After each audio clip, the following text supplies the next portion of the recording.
All right, I think we'll get started here. It's a 10 o'clock whistle. About 30 seconds. Thanks everybody for joining us. Today is our fall container class, Festive Fall Containers. We're going to talk about quite a few principles that hold year round, but today especially show some plants and some different things that'll have some good fall interest for you here as you look to revamp containers after summer. Welcome Nicole and Ben. They're in the background here running the show from the office.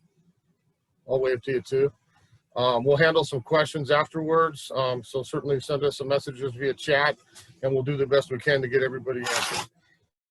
So again, thanks for joining us. We're what, 2-3 days before the official fall equinox here, so perfect timing. I know, speaking in my own yard, I got a lot of summer planters around. I should probably count someday how many pots I have, but I think most gardeners probably look behind the house and look around and they'd probably find an empty pot anywhere that we can do something with. So whether it's glazed, plastic, wood, lots of options. I tend to stick with more of the frostproof glazed, something I can have for a lifetime as long as I don't accidentally drop it. But certainly what I'm showing today will all be higher end pottery, frostproof that we'll plant in. So, as we look to kind of get the summer annuals out, I know I've replaced one of my pots so far. I'll be looking at doing the rest here in the next week or two. As those summer annuals get tired, it is time to kind of throw some fresh things in for winter. I'll confess for myself, I'm always looking for things that are hardy. If you've got a yard like mine, you're out of room, you got things to tuck in here and there perhaps. I'm looking for plants that I can utilize in a container for a while and then actually take it in maybe 2, 3, 5, even 10 years sometimes, depending on how large your pot is, take that out, transplant in the yard, and kind of play that recycle game. That's how I feed my maple addiction, as well as many other plant addictions I have. I don't think I've ever planted one container in my house that does not have a heuchera of some kind in it. So that's why I have lots of different heucheras around my yard these days. So lots of options. I'm going to try to show you quite a few things today. We'll plant a pot up here in a bit, but hopefully give you some ideas for some different things that would A, be hardy, B, stay evergreen for the most part, and give you a little bit of interest here as we head in towards fall through the winter. Looking great that we can perhaps keep in there even come springtime. So if everybody's got the handout, I think it got emailed out. It's on our website if you need to download it, but that's a little something I tweak every year to give you some good ideas. If we kind of run through some of the bullet points there on there, first of all, we want to get a good, organic, well-drained potting soil. I swear by Edna's Best here. I've already dumped some of my container that we'll add some more to, but Edna's Best from EB Stone Organics is as good as it gets. There's a lot of good potting soils out there, but I think Edna's is at the top of the order if you ask me. So we would use that when we're doing flowers, annual pots. If you want a trick from me again, when I'm doing Japanese maples, perhaps a conifer, something I'm planning on keeping in a container for a while or going to a much larger container, I will take that 2/3, about 3/4 potting soil, and I'll go ahead and mix 25% to maybe 1/3 of compost in there. So I mix that all up in my container as I plant, and then I will always use compost as kind of a nice mulch over the top. That'll keep the acidity up, give me good drainage, but perhaps add a little bit more nutrition for long term. So potting soils to phase one. We obviously want to feed. We feed our children, we feed ourselves. We want to make sure we feed our plants. So if I'm doing any kind of container, I've got a few different options. For myself, I tend to go more on the organic side with something more permanent like I'm going to do in here. So I'm looking at fertilizers like EB Stone Rose and Flower Food. If I had a typical, this is about a 12, 15 inch by 15 inch pot, something I might put a half a cup and mix that up with my soil as I plant. I can always go back and reapply that as well coming out of winter for another kick. If I really want to go heavy bloom, I use this a lot with my summer planters. I want Ultra Bloom. That's a pure phosphorus, just about flower, no growth. I'll do the same thing, use the rose and flower, add a little bit more of the Ultra Bloom. That will make sure my dahlias and million bells and all the things that I've had all summer continue to bloom strong. If you kind of want to cheat, we would go something with the time release. This is a synthetic fertilizer. A lot of the growers use this. We use this in a lot of our pots that we produce here and put out for sale. But if I shake this in right now when I plant it, I've got something that will last me 3 or 4 months per application. It's encapsulated, where it's slow release, that will continue to keep my plants happy over the long term. So Osmocote's another option. Mr. Smith here, the Whistling Gardener, the owner, got me hooked on this a couple years ago. But I use the Seagrow now. This is kind of our signature hybrid fertilizer that we would use in the growing season. This has got synthetic in it, plus a lot of seaweed extract and all kinds of organic goodies. It's kind of that bridge between the two. It's water soluble, very easy to use. You certainly could use it here in the fall, but this is something I keep around. You put on my dahlias, containers, on a regular feeding basis all through the growing season, every couple weeks. If you can do it, mix a little watering can, keeps everything blooming strong and looking fresh. We just kind of at the end of the year special, we've got quite a bit still here, both the flower and bloom fertilizer just for color, or we have an all-purpose 1616. Both of those are on half price. So if you're a smart gardener, you would probably come down and grab a couple of the larger bags and stash that in the garage, and you've got that ready to rock for this winter, and then also going into next season for your container. So great deal at half price. All right, so we've got food covered. You know, one thing I learned many moons ago, because again, I've got a lot of permanent containers, a lot of Japanese maples that I add different season of color to, keep the centerpiece, add things. You know, I want drainage. I want to make sure my pot does not stick to my soil. A lot of us use containers sitting on ground as part of our landscape, or we use them on hard surfaces, patios, decks, entryway, you know, the list will go on and on. If you know what I mean, if you've had a pot and I set it down there and 3 years later come back, okay, I want to move you, now I've got a stain, you know, big circle of stain on my concrete or my deck, or if it's in the soil and I'm sitting right on the soil, I will have roots that will grow through my plants and root right into my regular garden, and then I've got to kind of give it a heave to get it back out of there. This happened with a number of maples for me about 15, 20 years ago. So I always use pot feet, pot risers. There's quite a few different options around. In the soil, I'll tend to find rocks that are flat but have a little bit of width to them that I can even set on the surface and kind of have my planters sit on those. I can still work my mulch around the edge of the rocks. You don't see them, but I'm actually raised up and I've got that little bit of air underneath the center of the container where the drain holes are. So I've got my water going through and I don't have things that root right into the soil that way. So we've got lots of options for pot risers, like the recycled rubber squares. This is the large size. You know, if I've got a good sized pot, I could put 4 of these down in a little square, set my pot on it on a patio, a deck, anywhere that's hard surface, and I will not sit on the ground. I'll have my water go through there, but I won't have any kind of drainage issues or staining of that surface. So typically we would get 4 so we're nice and sturdy. This is the larger size, and we also have smaller ones, you know, little mini squares. These work just as well. They hold a lot of weight. These are made out of recycled tires, good thing for the environment, and something you'll have forever. I bought sets of them 20 years ago, and if I wiped them off, you still would probably think they were brand new. So pot risers is the brand name. We have 2 sizes of those. You know, if you want to get actual feet, you know, we would take something concrete or glazed. You can see the lip built on there. If I take 3 of these and make myself a little triangle, now again, I can set my container right on there. I've got drainage. I'm not going to have the staining and things. We've got some kind of cute ones around here. This is the dragon claw, and I have to show it. Hopefully it doesn't offend anybody. This is from one of our local artists. He calls them bottoms up. So that's kind of a fun one. We sell a lot of these for gifts for people too. So these are fun pot feet that again will last forever. You know, there's something I can purchase once, we use for different pots, and you don't see them much except just poking out the base a little bit. So take a look at risers or feet. I put on there, consider using some Sluggo in the fall. You know, if you're perhaps in the shady container, you have some slug issues off and on, maybe some areas that you want to make sure they don't get in there, lay eggs for winter, and they're sitting there eating away your plants all winter. Sometimes I'll put a little rim of something natural like Sluggo around the perimeter of the container. That will keep the slugs from getting in there. There's no poison in Sluggo. It doesn't hurt pets or wildlife or people. It's just natural iron phosphate. It's something easy to do if you like as well.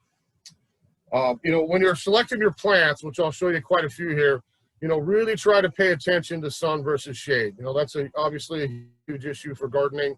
You know, I want to have like with like. If I start mixing things together, some things are going to struggle, others will thrive.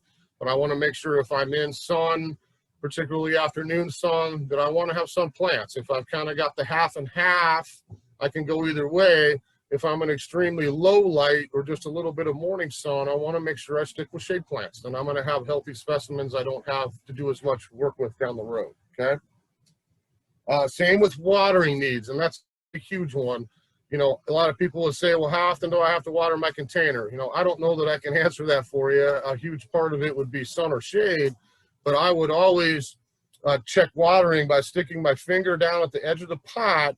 And if I'm dry for me up 2 knuckles, it's time to water. A lot of times folks, I think, walk by their pots. If you can see some soil, it'll feel crusty. It'll look crusty dry, but there's still plenty of moisture down in the soil structure. In my opinion, I think pots tend to get overwatered a little bit. If your plants are struggling, you can tell when something's dry. Boy, I haven't watered that in 5-6 days. It needs water. But sometimes the wet's a little tougher to tell. And if we overwater things, we're going to struggle with a lot of plants. So make sure you've got like with like.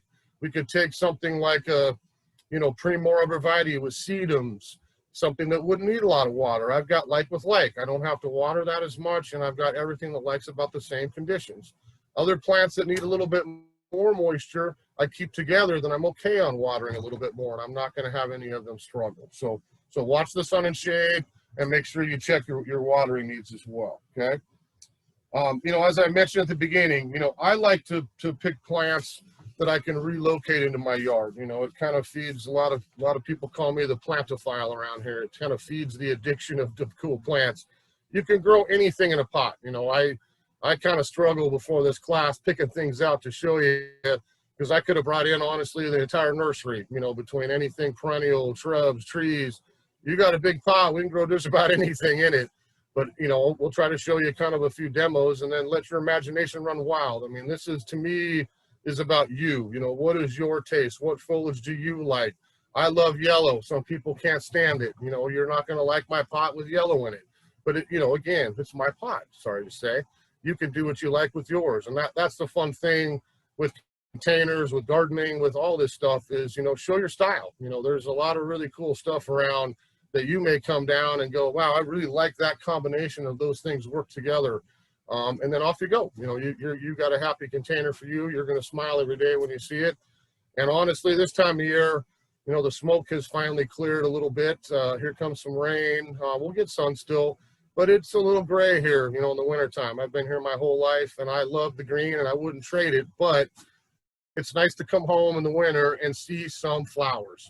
You know, see some things that look nice, see some colors that you catch your eye when you drive home, and see a nice little fresh container sitting on the doorstep, the garage step, whatever it is. So we'll hopefully let the imagination run wild here today.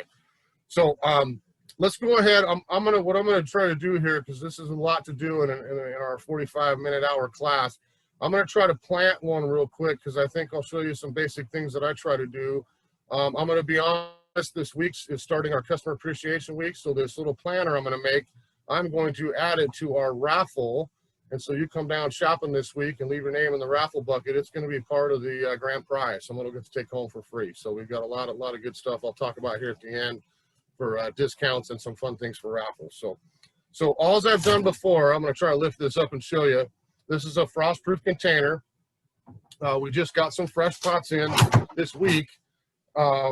This is Edna's Best potting soil. All I've done is dumped a little potting soil in here, mixed some food in, and I've kind of filled it up halfway. I could probably put a little bit more in there if I wish, but we can scoop it up and fill it as we plant. So I've got kind of a nice base mix. The soil is not too dry, so I didn't need to wet it down. If you've had a bag of potting soil sitting behind the house since March and you want to use it up, it may be a little desiccated. Maybe we throw it in the pot, throw some water on it to get it to kind of rehydrate and soak up some moisture, and then we're good to use it as well. So I'm going to plant up a real simple one, I think, for some nice fall colors. I'll show you the plants here first. When we're doing containers, I try to think of this in 3 levels. It's easy to remember. We've got the thriller, you know, something I like is a centerpiece, you know, the wow factor.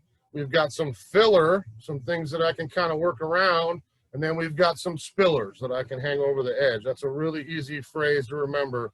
The thriller, the filler, and the spiller. And you'll see our plant list on the sheet there is kind of organized by that. Some different things that you could choose for one or the other. Things have multiple purposes. This is kind of a smaller pot. I'm going to use this New Zealand sedge or this Carex testacea. This is that kind of an orangey lime color that stays evergreen. I'm going to use this for a thriller. I have this in my pots at my house sometimes too for thrillers. I could go buy a little 4-inch start, use something else for a thriller, and use that for a filler. So don't think this is only a thriller plant. You can use it for different spots in the container if you like. But I chose this because A, I want evergreen.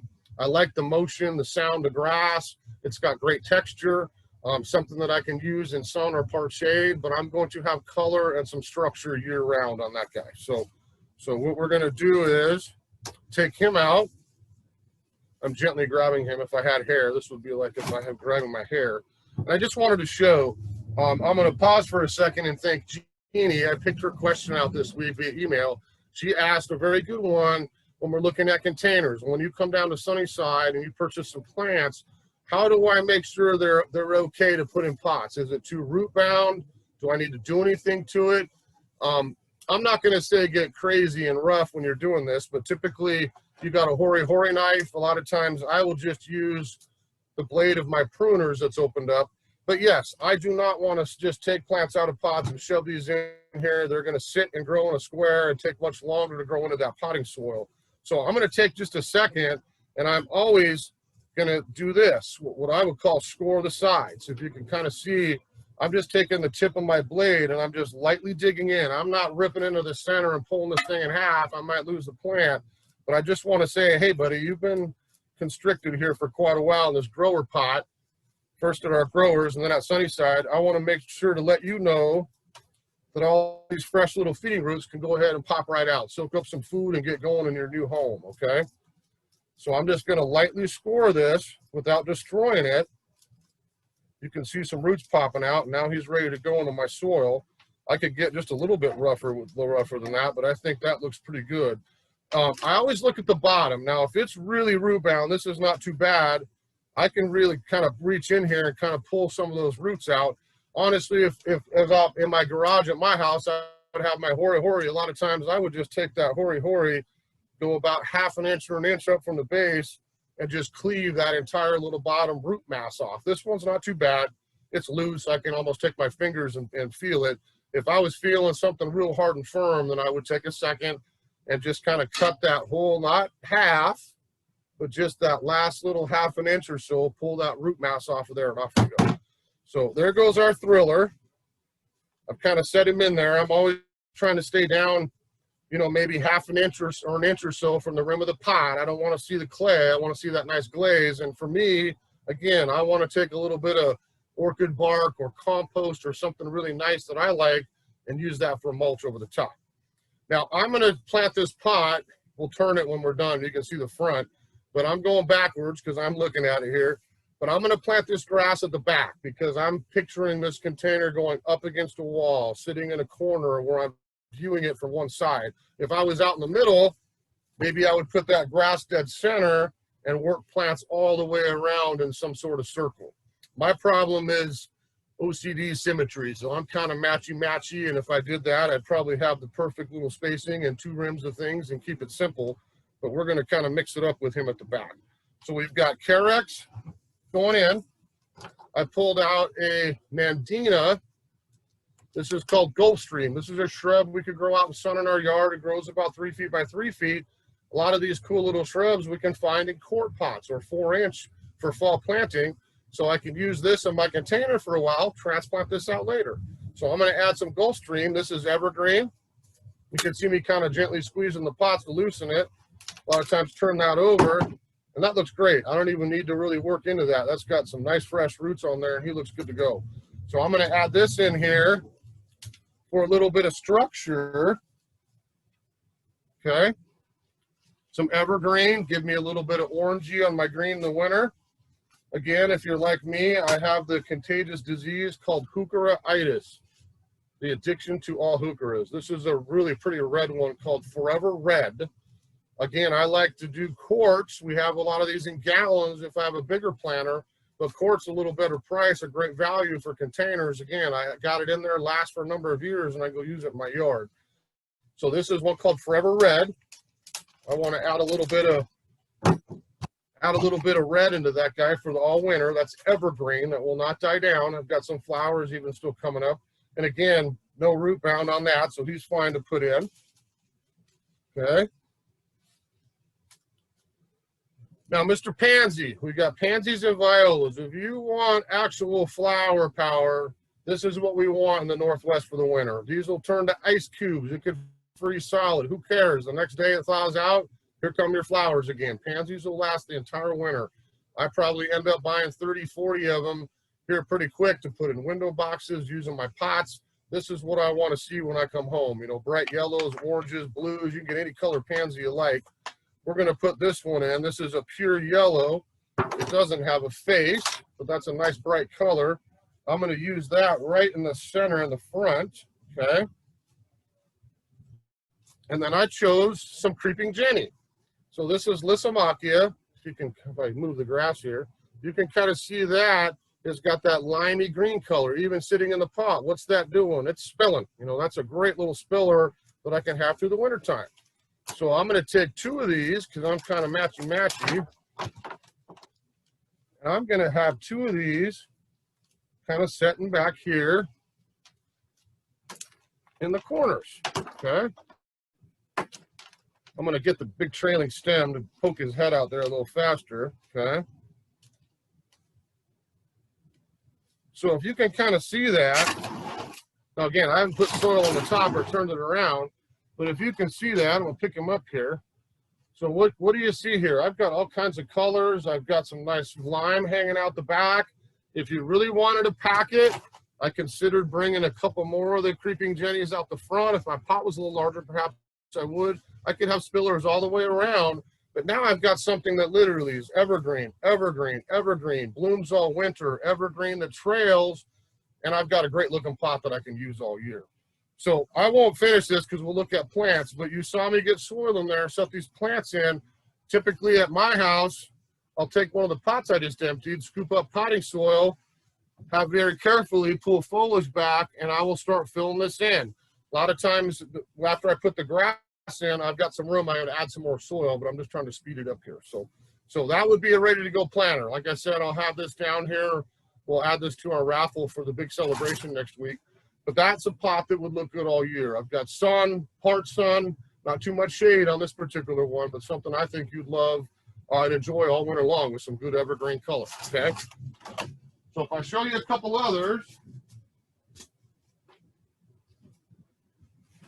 this is one I didn't plant yet, but it looks like it.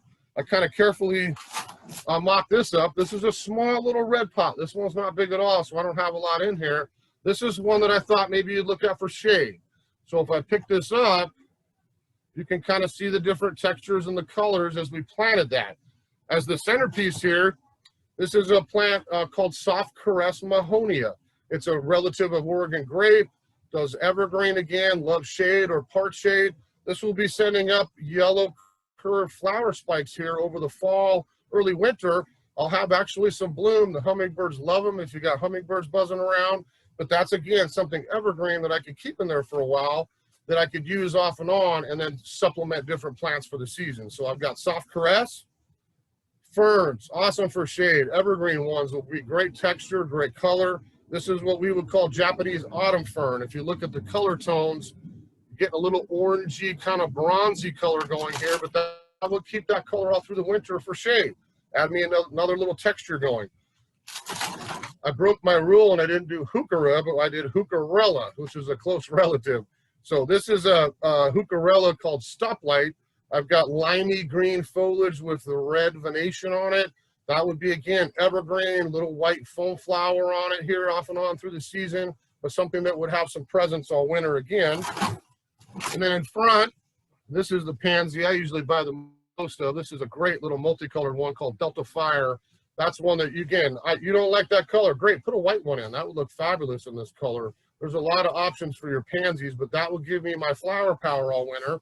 And then I popped in a couple of ivies. I would never tell you to plant ivy in your yard, but it works great in pots. So a nice variegated ivy will give me some of that spill again. You can see I've got two of them. This one's not trailing out quite as much, but I do have one on the other side that would soften kind of that back. So there's, again, a small container I can use for shade that I think's got some great colors going on. If we went just a little bit bigger, that one's a little heavier. So this is a new blue pot we just got in, the standard, but this is maybe a little bit larger. Now we're getting up a little taller, a little bigger, and we've got these up much bigger. You could do kind of just move the scale up for your plant selection. Here's another one that we might be able to use for a little bit of shade or part shade. I put a camellia in this. Camellias are awesome long-term specimens for pots. If you're looking for a shrub that will bloom in the winter, or they're spring blooming camellias that I can grow in a container for a long time, camellia is a great choice. They don't mind being root bound, very easy to grow. And this one, again, would offer you some color. This is one called Pinkaboo. I can see all my flower buds on there. This will be blooming November, December, January. As we get into the dead of winter, we'll have a little bit of flower power on there. So that's my thriller, again, is my centerpiece. For fillers, again, I wanted some grassy texture. I love variegation. This is a Carex called Feather Falls. I have that in one of my pots in my shade garden right now. I've got a little bit of spill to it, but it's a great filler with some nice color and texture. On the right here, you can see a little bit of the red coming in. This is a great little miniature leucothaway that we call Curly Red. That's a great little evergreen shrub we can grow in our garden, but also utilize in containers.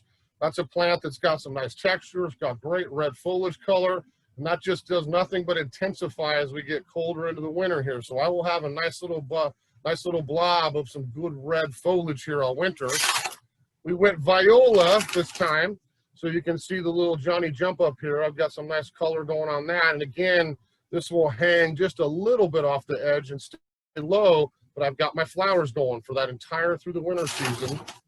And I added wintergreen to this. We just got some beautiful varieties of wintergreen in. This is an evergreen ground cover I could grow in the shade or part shade, or utilize in these types of containers. Something that's low, evergreen, that will hang over the edge gently. But the best thing with this is the beautiful berries. You know, that's a plant, if I show you a little closer, you know, that's a plant that's got beautiful berry color over the winter months. So I can pick something reddish, pinkish, whitish, and have some excellent interest as we go through the winter season here, okay? So there's another kind of example for a little bit of shade. See if I can lift this one. This is the heavy one. Oh. Getting old sucks. So this is I think some of the coolest pots we have these days. If I grab this, this is rough to the finish. These kind of acid wash pots almost look like lava rock. I mean, they're just beautiful. I think the color tones are totally unique. We've got a lot of different mixes of these in. Our guys would call this coral pot. You can pick different kind of coral tones because they do look very corally in structure and texture. But I picked this one just kind of for a fun one for son. I have some pots at my place pretty similar to this that I grow some even cactus in and some different things. But here's another one that would last for the whole winter and something more for sunshine.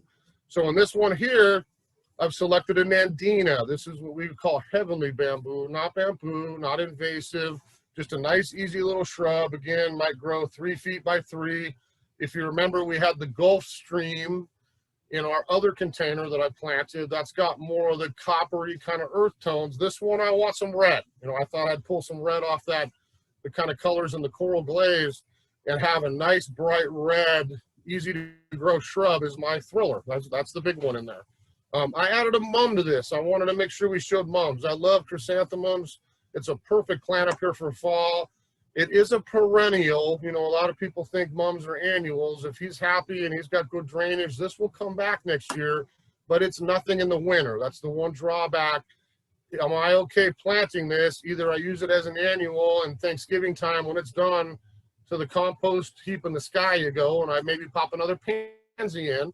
Or I'm okay with cutting this back and just having a little less plant in that spot this winter. Next spring, green will come back up and off we go again typically, and we would have that mum again to grow for next year, okay? So we've got a mum right there. I added more of a purple heuchera on this one. We've got a number of different varieties of darker purple type heucheras. And then I went with a darker pansy. That's going to have the purple with the black face there. It's a real pretty pansy. Lots of different options for color. Again, I could see something more orange going in here. That would kind of be my color. I'd probably pop an orange one in, but lots of options for the pansy color. And I thought this is a really fun little shrub. I've used this a few times in pots at my place. This is a little miniature box honeysuckle called Twiggy. It's got a great name. So that's a little small, tight leaf. It's got great texture, but I've got that yellowy, limey color that I think pops year round. You know, no bloom. It's not really going to trail super heavy, but as this grows, I will get a little bit of structure kind of coming out. Now, yes, I didn't put a lot of spillers in this particular container, but you know, again, if this was my base structure, it'd be so easy for me to go up shopping up in front here and say, boy, what colors do I like? Do I like that lime green creeping Jenny, dark green creeping Jenny, ivies, euonymus? I'll show you a few plants here that would make great spillers. So I can always add something kind of fun on the edges as well if I do want it up. Some of my pots, I just want it up off the ground. I don't want a huge amount spilling. Other ones I like quite a bit of the spillage, I guess we'll call it, down the edge. Okay, so there's a few containers for you, just to give you a little bit of ideas. Let's see what time it is. Oh, we're doing great. 10:30. I'm going to show you a few plants here that perhaps were not in the containers. Just some things that I would also consider. I wanted to show you one thing before we get back to plants. And this little boring little orange disc is called an upsy daisy. I've been doing this 30 years, and a really common question that we get at the nursery is, do I have to fill my container with soil top to bottom? Do I have to? My first question always is what are you going to grow in it? If I'm putting something permanent in there that I'd like to have for a number of years, a Japanese maple, a conifer, something permanent or semi-permanent, I want soil all the way through. That's an easy answer. I don't want gravel at the bottom. I just want potting soil, pot feed underneath, good drainage, and I've got a happy plant. If you are just doing annuals and you're kind of swapping it out here in the fall and planting some cool things for winter, that goes to the compost, and we do it again for next summer. You know, maybe you don't. If you've got a large container, we carry upsy daisies in a lot of different sizes. This is a disc that I can just slide down in the center of my ceramic pot, and it's got drain holes built in, water goes right through, but now I've got a place that I can set soil and plants on, and I can leave that underspace with a little bit of air. Be real careful if you've got really tall pots, because if I just put soil there and nothing at the bottom, sometimes I might want to tip. So typically, if you can get halfway, you know, maybe 2/3 down, that's going to save you a little bit of cost on potting soil that maybe you don't need. But again, if you're doing something permanent, please fill the pot all the way to the top to the bottom. We don't want to put these in. I'd rather the more soil, the longer life I have in that container, and I'm going to have a happier plant long term. Okay. So I think that kind of showed you all the extra goodies. So I'm going to just duck in and out here. I got plants all around me, and I'm going to just show you kind of a few more things that I might think about. If we start, you know, kind of at the end, we were talking about, again, the thriller, the filler, and the spiller. I brought a few kind of spillers in here just to make you think about some things. You know, in the growing season, you know, spring, summer, fall, before frost, you know, think of this like your trailing petunias, your million bells. And when we go on and on, there's a bazillion annuals that we can get to spill out of hanging baskets or edges of pots. I'm kind of showing you more things in here that you would plant and that would be hardy and last you through the whole growing season. So if I look at, you know, again, if you didn't see before, we showed you some creeping Jenny. This comes in a limey yellow foliage or dark green. We can do either color. Vincas, you know, a pretty rampant ground cover that we can use in our garden, but also something I get a nice blue flower on. This is a particular one that's got variegated foliage. This is a great spiller. I mean, I popped out in a pot and I've already got it hanging down 6-8 inches. That would be another great one that I could use for a spiller. This is the green creeping Jenny. If I don't like the yellow again, I love yellow and lime. Maybe you like more of the greens to pop with your color tones. That green creeping Jenny worked very well. Wire vine, use this a lot. You know, unless we get super cold, this one will last through the winter, especially in containers. This has got great little tiny leaves and a soft texture. This will do a great job hanging out, whether honestly you've got some sun or part shade. Another nice choice for options. And even our euonymus. If I have two euonymus, does that make them euonymi? That's the question. Just kidding. So euonymus here for sun. Just a couple simple ones. This is old school emerald and gold and old school emerald gaudy. I like silver green. I like golden green. I've got good variegation. I've got an easy evergreen. These times in the cold winter, a lot of times this one will get a little bit of pink on the foliage as well. So something I could plant. They're very drought tolerant and they love sun. So this is one I can mix in with some of those sun things and have a really easy little trailer that would last me for quite a while. Okay, so there's a few little spillers.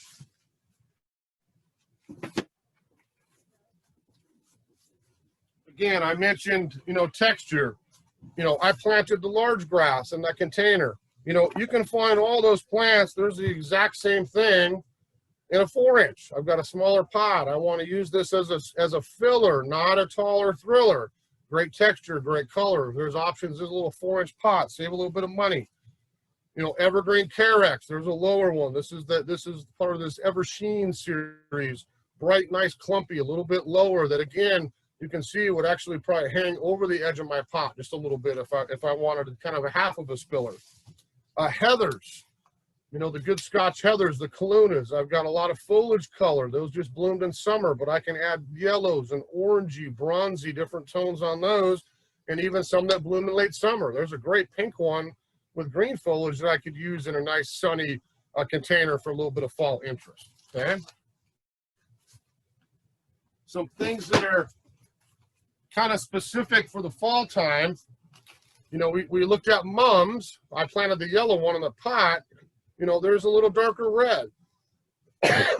Excuse me. We would have whites, yellows, oranges, all different colors of mums right now. And again, I'm just starting to bloom. I've got a couple months here of flower power out of this. Yes, when we get a hard frost, these will melt. This is one that will not have this all winter. If I'm okay with that, great. Leave it in there. Let it come up, or treat it as a little guy. You know, you can purchase for $4 or $5. Have some great flower here for a couple months. Even move it out to the yard, perhaps. Let it grow in the perennial garden. But something that would die back a little bit in the winter. Same with the ornamental peppers. This is one of the best plants, I think, for fall. Got some great color on that, but this will not go past frost. So this does not live through the winter and is not perennial. But again, I'm here in September. I want some pop, some interest, the little hot peppers on there that are ornamental here to have in my hot container here for the winter. For the fall, I'm okay with waiting until Thanksgiving or so. When he's done, he goes into the compost heap in the sky, and boom, I've got pop a little pansy in or add some color at that point. Okay, so check out those ornamental peppers. If I grab a little box here, a few things for shade. Okay, again, shade specific. These are things I would not have out in sun, although in the winter it probably doesn't matter quite as much. But you still want to think of these more as shade plants. You know, Halloween's coming. Nothing speaks Halloween, right? But black and orange. You got the black mondo grass. That even sounds Halloweeny. I use this all over my yard. It's a ground cover in my shade garden. It's a cool plant that stays evergreen, spreads and grows nice and full like a ground cover. But black mondo grass, again, is going to give me texture, some motion, some color. It'll spill just a little bit. I can use it as a filler as well. But I think that's a really cool plant that we could utilize in the shade or part shade. We just got our hardy cyclamen in. Got great foliage. You can see the silver on there, and these always bloom in fall. This disappears in the heat of the summer, but I can grow hardy cyclamen in my shade or woodland garden as a plant. Works great in the pots too. This grows from a little bulb type cocoon. This is one that would fill up a nice area, be a nice little tuck in a shade pot, and actually give me a little bit of flower. I will have this foliage all through the winter. That's an easy one. It wouldn't go dormant until it warms up. Like next May, coming out of winter, we disappear for the summer, reemerge next fall again. Okay. Hellebores. one of my numerous plant addictions. Hellebores are awesome. I mean, this is an evergreen perennial. They call this Lenten or Christmas rose. I can select a hellebore that will always bloom November, December, January, February, March, when not much else is in color. You can pick different varieties, different colors, doubles, singles. There's a zillion hellebores around here as we head into the winter. This is something I can use as a great plant in my yard, but an awesome addition to a container. I've got something with sweet foliage. You'll see the flower buds start popping up. A couple of our early fall ones are just starting to bud out and show some color, but I can choose something with a nice green leaf like that. I think this is, yeah, Ice and Roses series. This is a real dark red flowered one. Or if I really want to go crazy, I can pick out, I think this is Snow Fever. This has got variegated foliage. So again, even when it's not blooming, I've got extremely interesting foliage and some really nice color that I can use in my shade pots. Okay, we got Berginia, you know, a little elephant ear look like that. This is a little mini one called Squirt, but we get quite a few different Berginias in. This is another great evergreen shade perennial I can tuck into my container that will turn a really nice red or burgundy color on the foliage without dying back, and then give me my pink flower stalks come springtime. So that's another useful one. And I showed you one wintergreen. This is the newer one, came out last year, called Winter Splash. I think that's a fabulous little spiller for shade or part shade, or use in your garden as a ground cover. This is one that's got the pink, the white, the green leaves, and I will get those large red berries on it just like the other one. So this would be a really nice little low addition to use for a spiller or something to fill up an edge. All right. Duck in and out here. So let's see what time we are. I want to make sure we leave some time for questions. We got a couple more minutes. So I'll show you a few others. You know, if again, we started at the beginning, you know, talking about my taste, your taste. There's a lot of plants around here that I can grow anything in a pot. I mean, you really can. You grow just about anything you want in a container. I tend to gravitate more towards the maples, the conifers, something I can have for a number of years, and then I can just feed my plant addiction, move it into my yard, and go try another one that way. So I always got that constant recycling every few years of moving things around from landscape to new container specimens for my place. So I'm just going to show you a couple that I might look at. You know, there's a lot of good Japanese maples for containers. I apologize, we are really low right now. It's been an incredible year for the nurseries around the Pacific Northwest. We would have a monstrous selection again coming out of winter. We still got some, and we've got some great ones here, but we would have even more come springtime. But just kind of for a demo, I brought up Mr. Bihou. This is one B-I-H-O-U called Bihou. This is kind of like a coral bark maple, but just doesn't get as big. Bihou in Japanese means beautiful mountain range. And this is one where I wouldn't have maybe the coral wood, but I'd have some yellow to coral color. You can see it's got nice twig color. Yes, it's turning color for fall. I don't have any foliage over the winter, but I've got the structure, I've got a little bit of motion, and I have that twig color to kind of use as a thriller. Then I can mix some different spillers and fillers around there and really have an attractive pot that I can keep for a number of years, you know, if you pick the right plants. So some maples like Bihou would be considered. This one I would do more for shade or part shade. We would have some other ones we could do for sun as well, okay? Love conifers. You know, conifer, we're the evergreen state. You know, we got evergreens everywhere, but there's a lot of cool things around Sunnyside here we could use for a fun conifer to grow in a pot. You know, I started out by mentioning sedums and some things that were dry. Maybe I want to have a nice little tidy container that just gets cooked. I don't want to water it a lot. Maybe I get something really cool like this new Primo arborvitae. This is a little miniature arborvitae. Almost looks like you've done the bonsai a little bit to it. Got fun texture, great color. This will turn, we don't call it brown because it's not obnoxious brown, but we call it chocolate. So it turns kind of a nice little frosting of a bronzy chocolate color in the winter. Really cool color if you haven't seen it. Once we get some hard frost, you'll see the color come through. But I could do something dry like this in a nice sun pot and then add some simple sedums of different colors and textures and have something really fun that I think would look good year round, okay? So that's Primo. Maybe you want something kind of funky and fun. This, if you can see, I'll put it up real close, you can see the scaly needles. This is a really cool yew called Amersfoort. This is one that will give me a little bit of that kind of archy habit if you like something more open and not so dense. But I think it's a really good color, super hardy outside, something I can prune and keep in a pot for a while, but something that's got great texture. There's really isn't a needle on the property that looks like a yew. That's really a fun little plant. It's called Amersfoort yew, okay?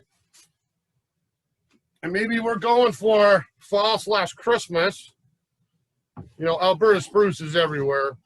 We get regular Alberta spruce in, but I just thought I'd bring kind of a fun one in. If you look at this, it's not in need of fertilizer. I've got little yellow tips going on it. This is Pixie. Rainbow's End is the one that's got a little bit of yellow tip growth on it. So I'm going to have that perfectly symmetrical little mini Christmas tree. Maybe I just want to go for the holidays. You know, I've got this. I put some red berried wintergreen around it. Boom, I got my little Christmas container ready to go, okay? I'll show you a couple others.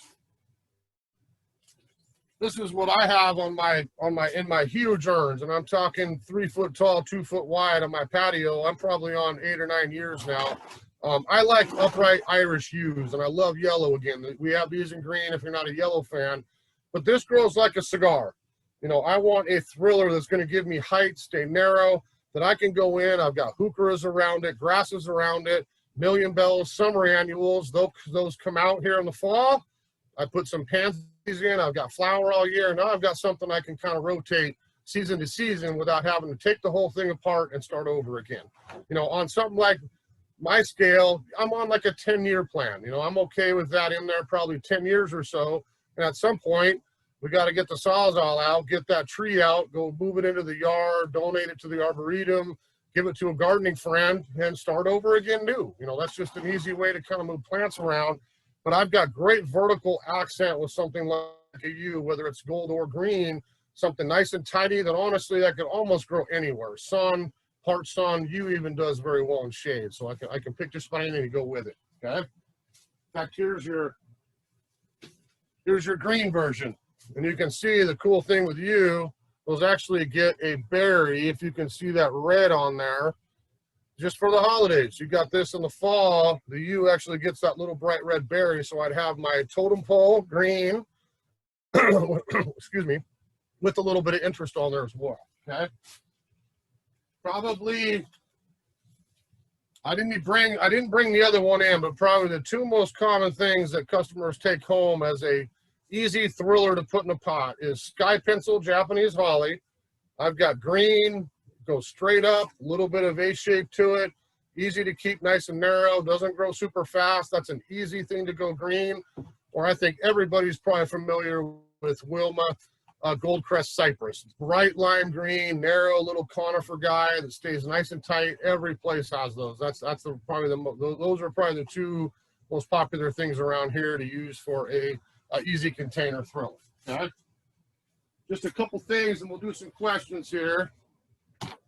I brought just a couple plants in to kind of show you some other things for shade. Say I'm looking for a thriller that I could utilize in a shade container. Fatsy is wonderful. I just got one called Camouflage, which has got green with limey yellow splashes on it, added to a container in my own shade garden this year. I'm really liking it. This is a white variegated one called Spiderweb. That's got great foliage, really cool color. I could use that for a very nice container thriller and utilize some plants around as fillers and spillers and have a very attractive pot for shade. If you kind of want to stay on the native side, you know, evergreen huckleberry is really fun. I mean, look at that plant. I've got some action, I've got some twist, I've got some turn. You know, I like a little bit more free form and not so formal.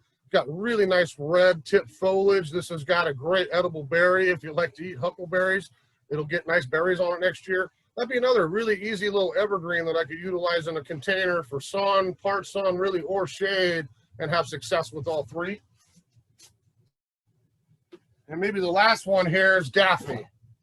Okay, we just finally got some of the early winter Daphne, and this is a great one. I think this is my Jima. Let's see which one this is, because there is way too many varieties. Oh, this is Rebecca. We had Rebecca a couple years ago. So there's a lot of good selections of variegated Daphne around. You can see, again, I've got great foliage color interest. This is evergreen, will do well in that shade or part shade area. I wouldn't probably go this one full sun, but half and half or to shade. This is going to sit with nice foliage all winter, and then when we get to February, March, this will actually bud out with super fragrant light pink white flowers. Everyone knows Daphne got really good intense fragrance on it, and a nice plant. You know, this is a plant I can have as a really nice shrub, you know, maybe grow 2 feet. I can prune it a bit after bloom if I like.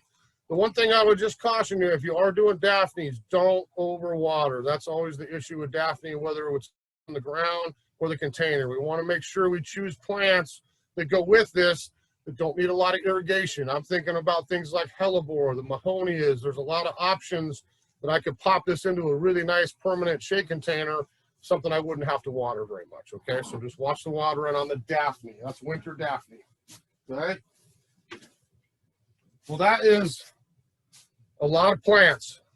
And again, I could have brought just about anything in here and shown you for a container. So hopefully you caught a few things that caught your eye, learned a few little tips that you can utilize as you're looking to revamp your containers for fall. And hopefully we'll see you down here shopping. I'll mention a couple of things before we get to questions.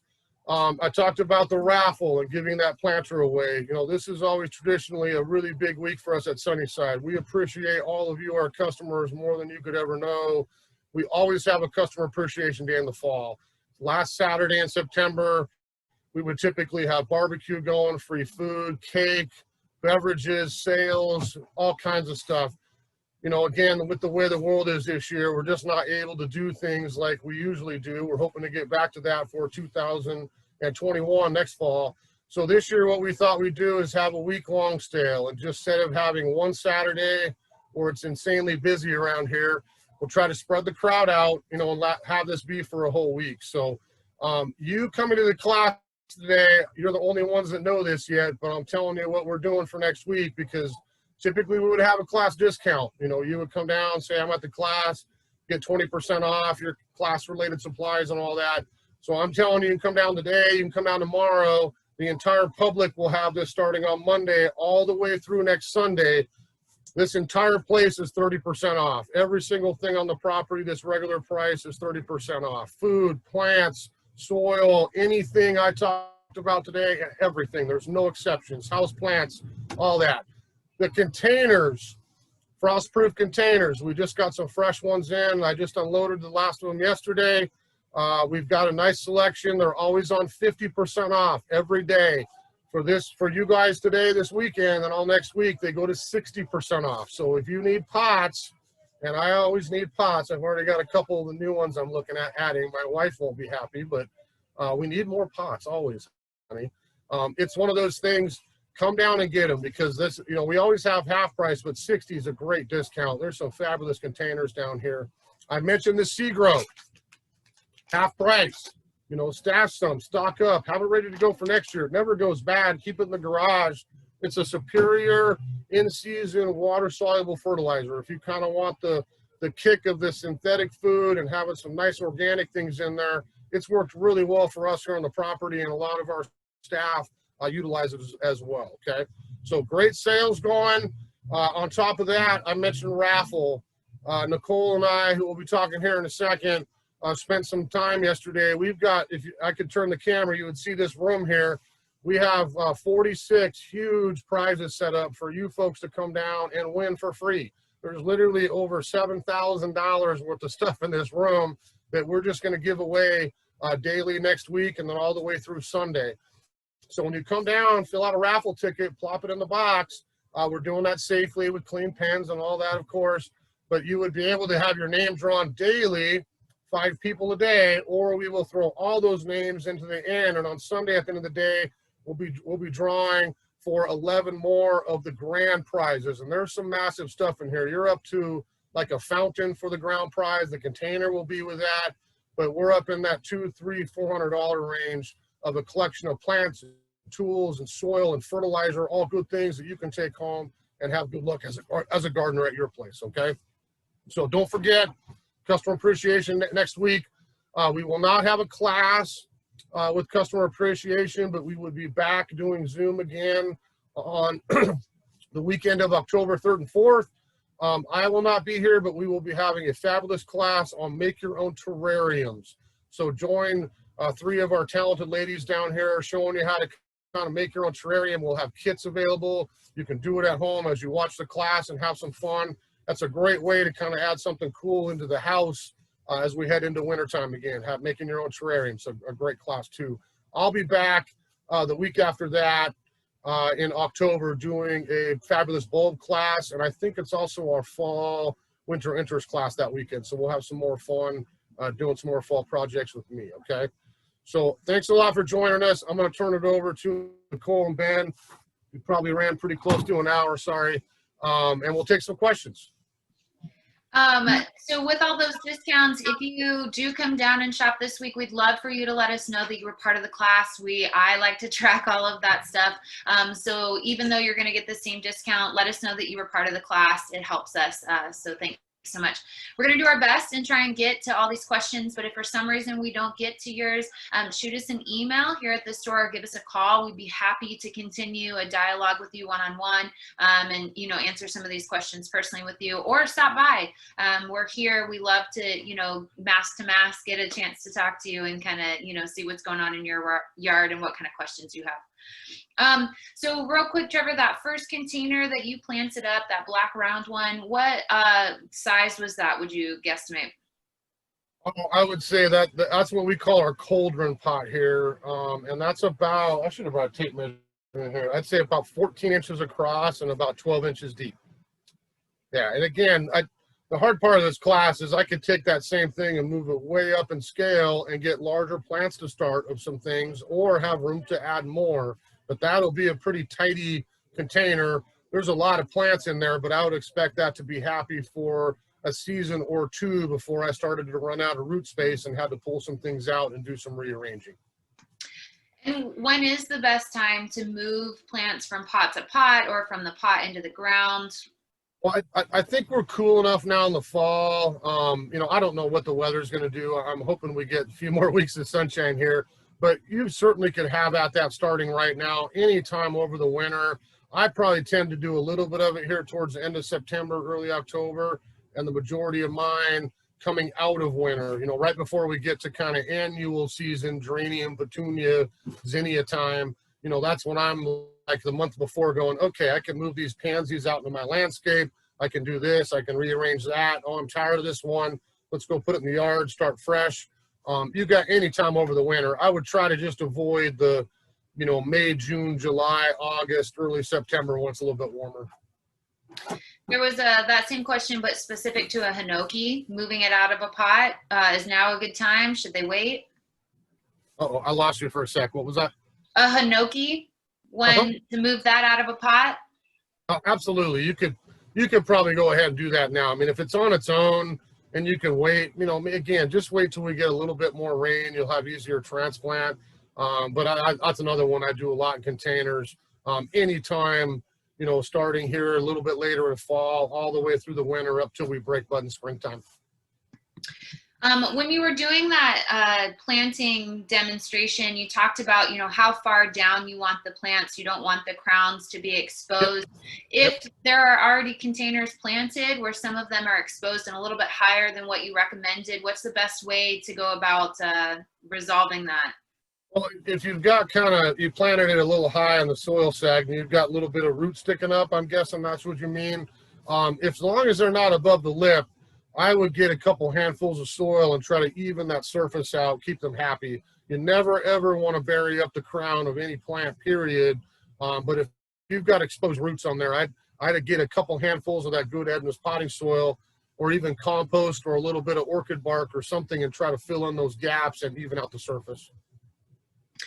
And your soil in containers, how tight do you want that to be? Really kind of tampered down? Do you want it to be loose, somewhere in the middle? Yeah, you want it firm. You don't have to get a tamping, and break it. But whenever I filled before the class started, when I poured soil in there, yes, I took my fist and just kind of got down the container and made sure it's not loose fluff, because that's typically why we run into things settling or the roots being exposed because we filled it full of loose soil, pop the plants in, and then it all settles down 3 inches. Sometimes if you're concerned, fill it up a half or 2/3, put some water and let that kind of water help you settle it down a little bit. Then you can go ahead and pop your plants in. At the beginning, you mentioned Osmocote. Does that, somebody mentioned that they thought there was a certain temperature that it was only effective at if it was above 60 degrees. Is that, what are your thoughts on that? Yeah, I would absolutely. I mean, Osmocote is something, I bring it in because it's the trade name brand that everybody knows as a time release fertilizer. I would really look at honestly using something like Osmocote for my late spring, all summer long through fall. So yes, it's not the end of the world if you want to put some down. Whenever it does warm up, it will be available when it kind of warms up in spring. You've still got, probably 4 or 6 weeks here where it's warm enough. It'll work into the soil and help the plants. But for me, again, I'm not trying to knock Osmocote. I'm trying to show folks I don't use it at all at my house. I would always rather go with something organic. I don't have to measure it. It's not going to burn anything. It helps build soil structure. So for me, again, as I mentioned, I'm rose and flower. And if I really want to give something a kick, a little sprinkle of some Ultra Bloom in there too will keep everything happy over the wintertime. Some of those plants you mentioned in the beginning that may be a little bit more aggressive when they're out in the landscape and continue to spread, like the ivies, for instance. If you put them in a container, are they going to take over everything else in the pot? Are they going to be okay? No, they will be okay. That again, not to pick on ivy. I think everybody's seen ivy all over the place. The ornamental ivies, we would not sell anybody English ivy. The stuff that's taken over our woods, our native areas, that's a different story. In containers, it's not growing as fast as English ivy would. It's not quite that aggressive. It does have colorful foliage, but yes, if I'm putting ivy in as my spiller, I'm going to be happy for a year or two before I have got to get those out of there and put something different in, because they will root out and fill that container a little bit faster than some other spillers would. With heucheras, if you put those in your container, how do you handle them when they start to, maybe look less than their prime, less than their best? Well, heuchera, again, I have heuchera-itis, so I will always use heucheras. But if you want kind of what I do with heucheras, you're buying fresh ones. If you're starting now, you're not going to have to do a thing. If I took that plant, hold on one second. I'm going to grab this one back. Look, he's still soiled because I'm going to plant him. But if I took this home and I'm going to plant it, all I'm going to do is reach at the very base, and maybe I look for the largest, floppiest leaves that are starting to kind of get tired, and I'm just going to carefully pinch those off at the base. Because if I look in the center, I've got brand new striking foliage coming out all through the season. So yes, I'm going to pinch some back when I'm planting him. If you have them already existing, hold on one second. If you have some already existing in your yard, I've already went through and did some of mine, but I'm doing the same thing. I want that fresh top growth to unfurl so my plant looks brand new all winter. I want to get up underneath it. You only take a second and just lightly prune with some snips or pinch that old foliage off, and I've got a brand new plant. At my yard and in my pots, honestly, I do this kind of late summer going into winter, and then I do the same thing coming out of winter, and I don't think they ever look really that bad. If you walk away from a heuchera and leave all the old leaves curled up and browning and new on top, yes, it's going to look a little bit unsightly, but take 2 seconds, do a little bit of pinching back. It'll look fresh.